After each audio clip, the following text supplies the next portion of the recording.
There are over 1 billion children living in poverty across the globe, and an estimated €3.8 trillion shortfall in funding to solve the problems they face. In this episode of The Big Question, I'm joined by Paul Ronalds, the founder and CEO of Save the Children Global Ventures, to discuss the future of finance for impact. So, thank you very much for joining us. Many people will have heard of Save the Children as a charity, and so they might be wondering what you're doing on a business show. So can you just explain to me what is Save the Children Global Ventures? Many of your viewers will have heard of Save the Children. We're one of the world's largest non-government organisations focused on children's education and health and protection. But 99.9% of the income that Save the Children generates comes from what I would call traditional means, so generally philanthropy or grants. And that's really important. But actually, if we look at what's needed to solve some of the biggest social and environmental problems facing this planet, it's woefully insufficient.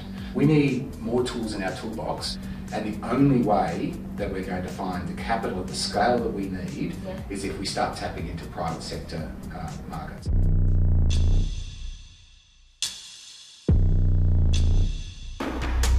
Let's take a little bit of a deep dive and look at the impact investing that you do. So can you explain a little bit kind of what is it and how does it work? Yeah, so impact investing is very similar to traditional investing, except that an impact investor intentionally seeks out impact on social and environmental issues. And so from our first impact investment fund that we launched over 4 years ago, we've made 11 investments, mostly into education technology and health technology businesses. We've invested in one health tech business where some very smart doctors, actually based out of the US, came up with the software that helped frontline health workers more effectively diagnose child and maternal health issues. This software on a tablet or on their phone takes them between probably 30 to 40% as effective as maybe a doctor here in the UK diagnosing child and maternal health issues, to being between 85 and 95% as effective. So we're getting a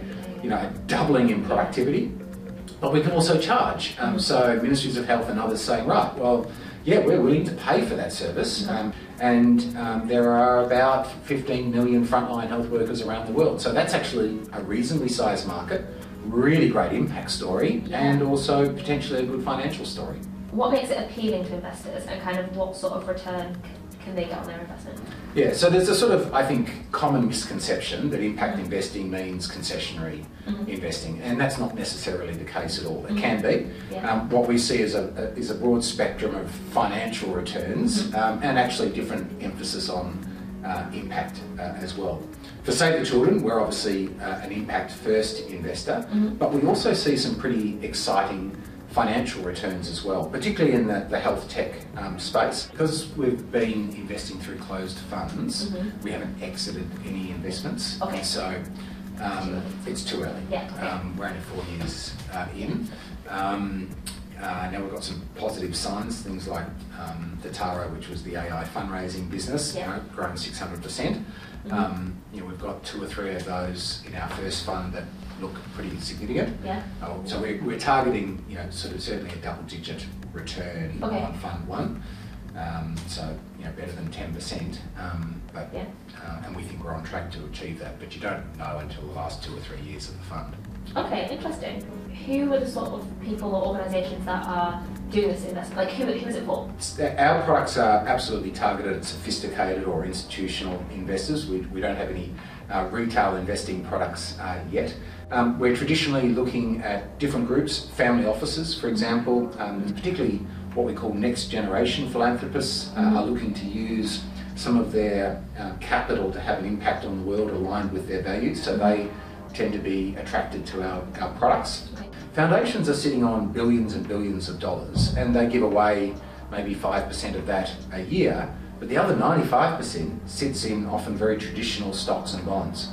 If just a small proportion of that endowment money was put into impact investing, aligned with the foundation's mission, suddenly we unlock a lot more money. And so, looking at the other side of what you do, away from the impact investing, can you tell me a little bit, what is the Children's Impact Multiplier Fund? Well, we talk to a lot of investors about our impact investment funds, and not all of them want to go down that route and actually invest. So what we've designed here is essentially a halfway house between a traditional donation and an impact investment fund. The person that's providing the capital still gets a donation, a tax-deductible donation, but we treat it like we do any other investment into one of our funds. So what we do is we look for opportunities where we can use a small amount of our multiplier fund capital to crowd in much larger amounts of private sector capital.